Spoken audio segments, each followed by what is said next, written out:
Hello there.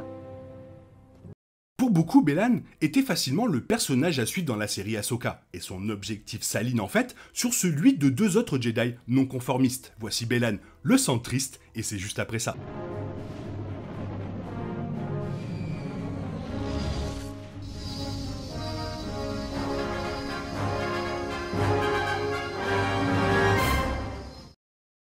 La performance mystérieuse et énigmatique de Feu Ray Stevenson a donné vie à l'un des personnages les plus intrigants de Star Wars, rendant d'autant plus difficile pour un autre acteur de jouer Belan dans Ahsoka saison 2. Belan se trouve au précipice d'une découverte sans précédent et il est sur le point de changer la nature même de la Force dans la galaxie.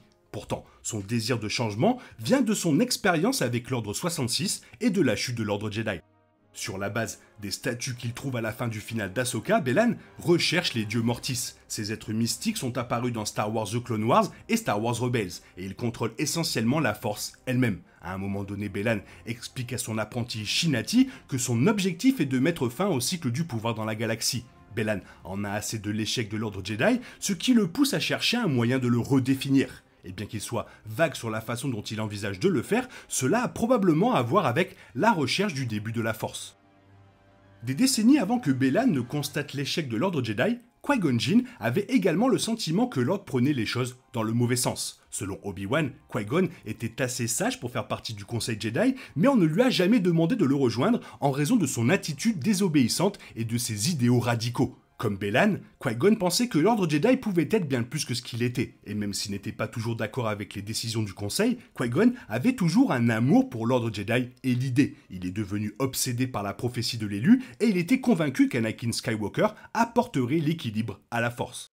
À l'instar de Qui-Gon, Belan cherche à équilibrer la Force d'une manière différente. Plutôt que de se pencher sur l'élu, Belan cherche la source de la Force elle-même. Le fantôme d'Anakin équilibre peut-être la Force sur Mortis, ce qui signifie que Belan et Qui-Gon recherchent la même personne. Qui-Gon pensait qu'Anakin pourrait être celui qui réformerait l'Ordre Jedi pour en faire ce qu'il était censé être depuis le début. Mais Belan considérait Anakin comme la chute des Jedi et cherchait donc à réformer les Jedi par lui-même. Quoi qu'il en soit, Qui-Gon et Belan sont tous deux des Jedi non conformistes qui pensent à l'Ordre avec tendresse, même s'ils pensent également qu'il pourrait être meilleur.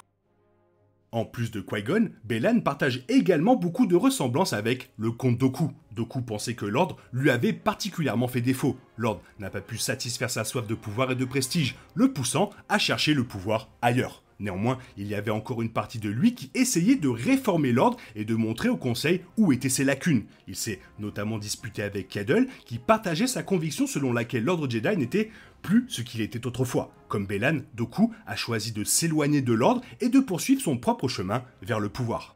Dooku et Belan ont rompu leur lien avec l'Ordre, mais Dooku a prévu ce que Belan ne pouvait pas. Bien avant la chute des Jedi, Dooku est parti pour devenir quelque chose de plus qu'un Jedi. Pendant ce temps, Belan n'a vu l'orgueil et l'échec des Jedi qu'après leur destruction. L'expérience de Belan dans l'Ordre 66 l'a amené à réinventer son allégeance pour l'Ordre, mais Dooku a abandonné les Jedi parce qu'il était frustré de le réimaginer. Si Belan avait vu les ténèbres au sein de l'Ordre avant la purge Jedi, il aurait très bien pu emprunter un chemin similaire à celui de Dooku.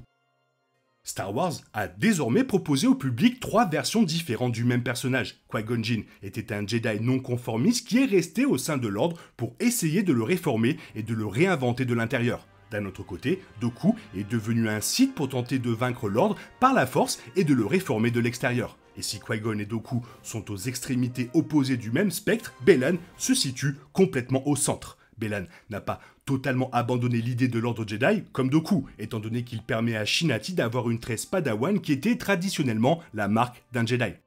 Néanmoins, Belan a également clairement indiqué qu'il n'était plus un Jedi, ce que Qui-Gon n'aurait pas fait. Qui-Gon est resté dans l'Ordre, Dooku a quitté l'Ordre, mais Belan perpétue son héritage en cherchant à réinventer les Jedi. Il aspire à créer quelque chose de plus que la faiblesse et l'échec qu'il a vécu. Ces 3 non-conformistes ont vu le problème de l'Ordre et ont tous 3 pris des mesures différentes pour tenter de remédier au problème. Néanmoins, Qui-Gon et Dooku ont fini par être tués par les Sith, alors que Belan est allé beaucoup plus loin que tous les deux dans la réinventation des Jedi.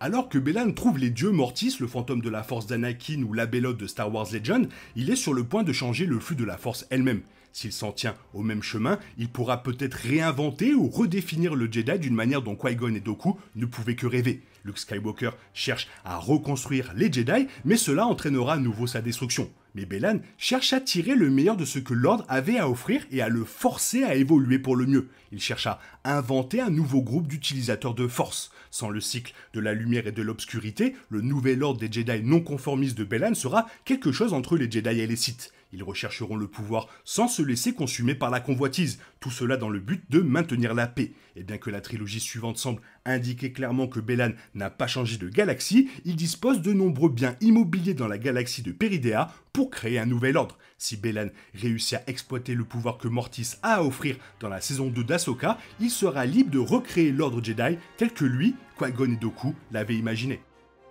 Et donc, au lieu de se concentrer sur Thrawn, la saison 2 d'Ahsoka pourrait voir Ahsoka essayer d'empêcher Bellan de contrôler le pouvoir caché sur Peridea. Ahsoka a donné à Star Wars une chance d'explorer le côté le plus mystique de l'univers et les subtilités de la Force. Une histoire impliquant les dieux Mortis, les pouvoirs extragalactiques de la Force et la magie Sœur de la Nuit pourrait permettre à Lucasfilm d'être plus créatif et audacieux dans sa narration sans affecter le fil conducteur de la franchise. Demander à Ahsoka de combattre Bellan Skoll après avoir découvert les mystères de la Force serait également extrêmement convaincant, d'autant plus qu'elle ne l'a pas encore battu. De plus, la saison 2 pourrait explorer davantage la relation de Bellan avec son apprenti Shin et donner à Shin un rôle plus important dans l'histoire globale. La saison 1 a peut-être teasé un arc de rédemption pour Shin, mais être essentiellement abandonnée par son maître et laissée à elle-même sur une autre planète désolée peut la rendre plus volatile avant qu'elle ne soit prête à changer de camp. Jusqu'où va réellement sa loyauté envers son maître? L'aidera-t-elle à prendre le pouvoir ou verra-t-elle l'erreur de sa singulière obsession? Ce sont toutes des questions auxquelles la saison 2 pourrait répondre si elle se concentre sur Belascon et Shinati au lieu du Grand Amiral Thrawn.